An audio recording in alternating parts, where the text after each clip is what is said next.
कुठचंही राजकीय कारण नसतं.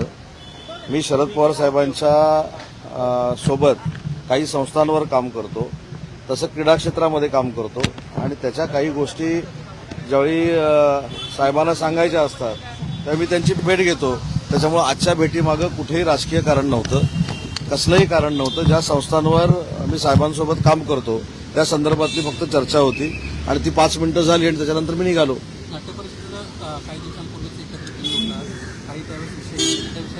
नाही, त्याच संदर्भामध्ये किंवा क्रीडा क्षेत्रातल्या संदर्भामधल्या काही गोष्टी होत्या त्या साहेबांशी मी चर्चा केलेल्या आहेत.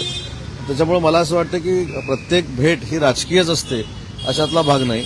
कारण तुमचं देखील बरोबर आहे की स्थानिक स्वराज्य संस्था जवळ आलेल्या आहेत आणि त्याच्यामुळे आमची भेट म्हणजे काय स्थानिक स्वराज्य संस्थेसाठी आहे का अशी एक शंका निर्माण होऊ शकते. परंतु याला कुठेही राजकीय स्पर्श नव्हता.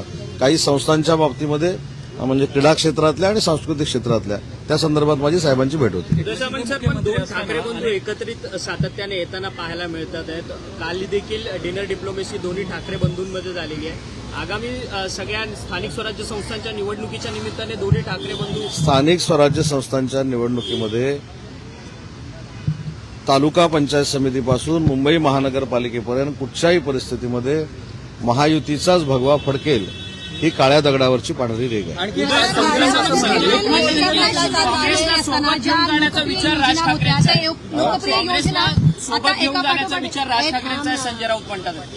नाही, काय कोणाचा निर्णय असेल ते घेतील ना ते, कारण शेवटी त्यांचे स्वतंत्र पक्ष आहेत. स्वतंत्र पक्षामध्ये त्यांनी काय करावं हे त्यांनी ठरवलं पाहिजे. परंतु हे सगळं करत असताना काँग्रेस स्वातंत्र्यवीर सावरकरांचा कायम अपमान करते, त्यांना ही न लेखते, हे देखील काही लोक अभ्यास करतील ना. शिंदेंनी सुरू केलेल्या अनेक योजना ज्या आहेत त्या एका पाठोपाठ बंद होताना पाहायला मिळतात. आता माझी शाळा हे देखील आता योजना जी आहे ती बंद होताना पाहायला मिळते.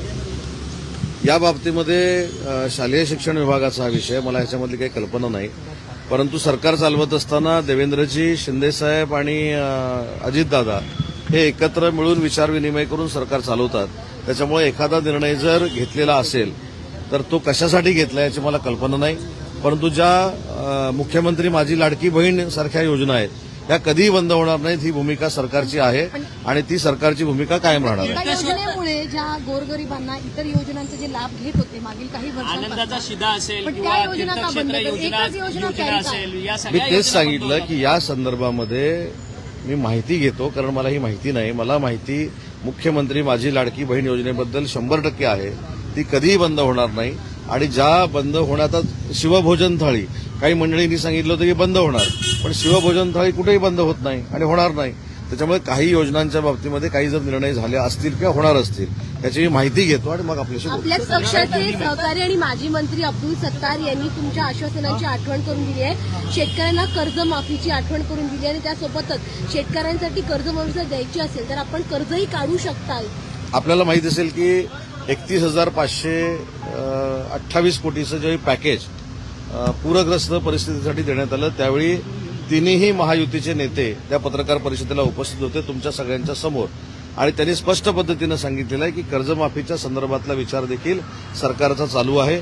योग्य वेळी तो आम्ही निर्णय घेणार आहोत आणि त्या पद्धतीनं वर्किंग सुरू आहे. रवींद्र धंगेकर घायवळ प्रकरणामध्ये सातत्यानं रवींद्र धंगेकर एक आरोप करताना पाहायला मिळतात. चंद्रकांत पाटील यांच्या कार्यालयामधील समीर पाटील यांचाच हात आहे अशा पद्धतीने म्हणतात, परंतु त्यांना दाबण्याचा प्रयत्न होतो. दाबण्याचा काय प्रश्न येतो? दाबण्याचा काही प्रश्न येत नाही. मुद्दा असा आहे की रवींद्र धंगेकर हे आमच्या शिवसेनेचे महानगर प्रमुख आहेत आणि त्यांनी काल माननीय मुख्य नेते एकनाथ शिंदे साहेबांची भेट घेतलेली आहे. त्यांच्या भेटीमध्ये चर्चा झाली असेल, परंतु महायुतीमध्ये कुठेही अडचण होणार नाही याची दक्षता प्रत्येकाने घेतली. रोहित पवार म्हणतात की रवींद्र धंगेकरांचा आवाज दाबण्याचा कुठेतरी प्रयत्न केला जातोय अशा पद्धतीचं मत ते व्यक्त करतात. नाही, आता येता येता मला रोहितजी पवार देखील भेटले होते पण ते मला असं काही बोलले नाही.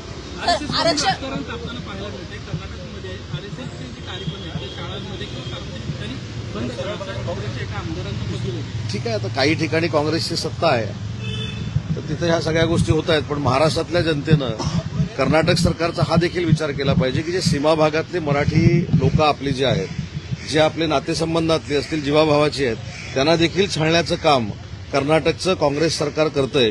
छत्रपती शिवाजी महाराजांचा विचार देखील बाजूला करण्याचा विचार कर्नाटकचं सरकार करतंय.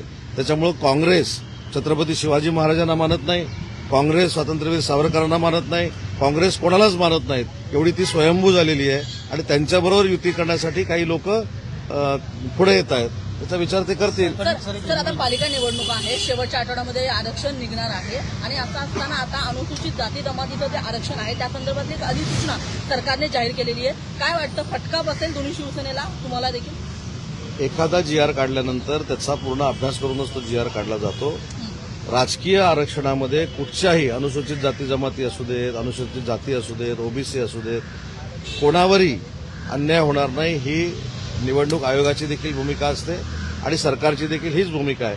त्याच्यामुळे निवडणुका आल्या की काही लोकांमध्ये जातीमध्ये गैरसमज पसरवण्याचं काम करतात. ती एक प्रोसिजर सुरू झाली, याचा अर्थ निवडणुका आता लवकर लागणार आहेत. त्याच्यामुळे अनुसूचित जाती जमाती असू दे, अनुसूचित जाती असू दे, कुठच्याही घटकावर राजकीय अन्याय होणार नाही ही भूमिका सरकारची. तुमचा मित्रपक्ष असलेला भाजप आता सध्या स्वबळाची भाषा करताना पाहायला मिळतोय. सातत्यानं त्यांचे नेते मंडळी तुम्हाला कुठेतरी डिवचण्याचा प्रयत्न करतात आहेत का? गणेश नाईक असतील, इतर जिल्हाध्यक्ष असतील, नेते मी मंडळी याचं उत्तर दिलेलं आहे की तुम्ही ज्या व्यक्तींबद्दल बोलताय ती म्हणजे भारतीय जनता पार्टी नाही. त्यांच्यामध्ये देखील अनेक पक्ष आहेत, जे बोलतायत त्यांच्यामध्ये सुद्धा अनेक पक्ष आहेत. त्याच्यामुळं ते कधी कधी शरद पवार साहेब राष्ट्रवादीची भाषा बोलतात, कधी कधी भाजपची भाषा बोलतात. हे माझ्यापेक्षा तुम्हाला चांगलं माहिती आहे. विधानसभेच्या निवडणुकीला कोण कुठनं निवडणुका लढल्या हे पण तुम्हीच दाखवलेलं आहे. त्याच्यामुळे माझ्यापेक्षा याची उत्तरं तुम्हाला चांगली माहिती आहेत. राष्ट्रवादी काँग्रेस शरद पवार साहेबांबरोबर देखील सोयीस्कररित्या राजकारण करायचं आणि भाजपाबरोबर देखील राजकारण करायचं हे देवेंद्रजींना पूर्ण माहिती आहे. आणि कोणीही एकनाथ शिंदे साहेबांवर टीका करून एकनाथ शिंदे साहेबांचं कर्तृत्व आणि नेतृत्व हे कुठेही बाजूला होणार संदीप नाही. नाईकांची पुन्हा घरवापसी होताना पाहायला मिळणार आहे काही दिवसातच पुन्हा मला भाजपच्या तेच वाटेवर. सांगितलं की सध्या महानगरपालिकेपर्यंत शरद पवार साहेब राष्ट्रवादी काँग्रेसमध्ये आहेत, कारण काही तिकिटांची ऍडजस्टमेंट करण्यासाठी. तर हे सगळं राजकारण देवेंद्रजींना माहिती आहे.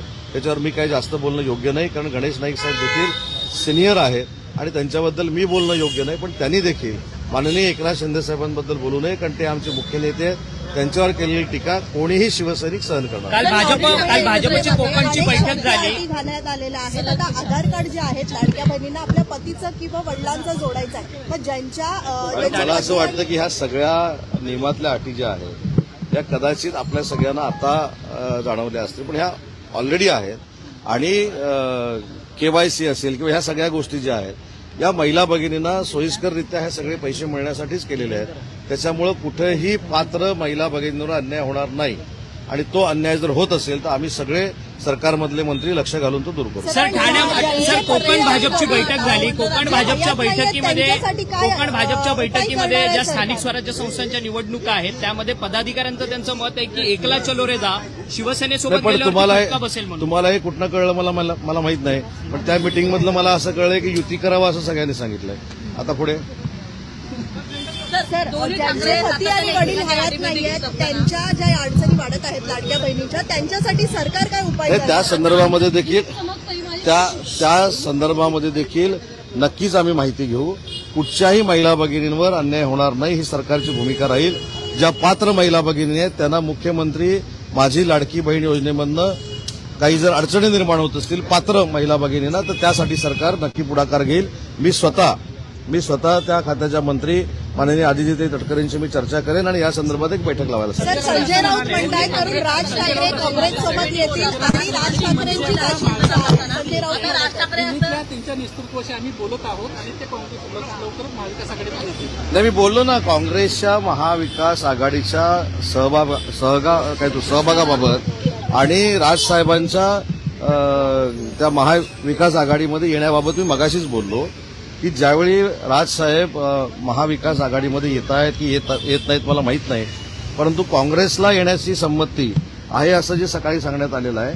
तर त्याच्यामध्ये राजसाहेब नक्की ही महाविकास आघाडी करत असताना स्वातंत्र्यवीर सावरकरांबद्दलची काँग्रेसची नक्की भूमिका काय आहे हे विचारतील.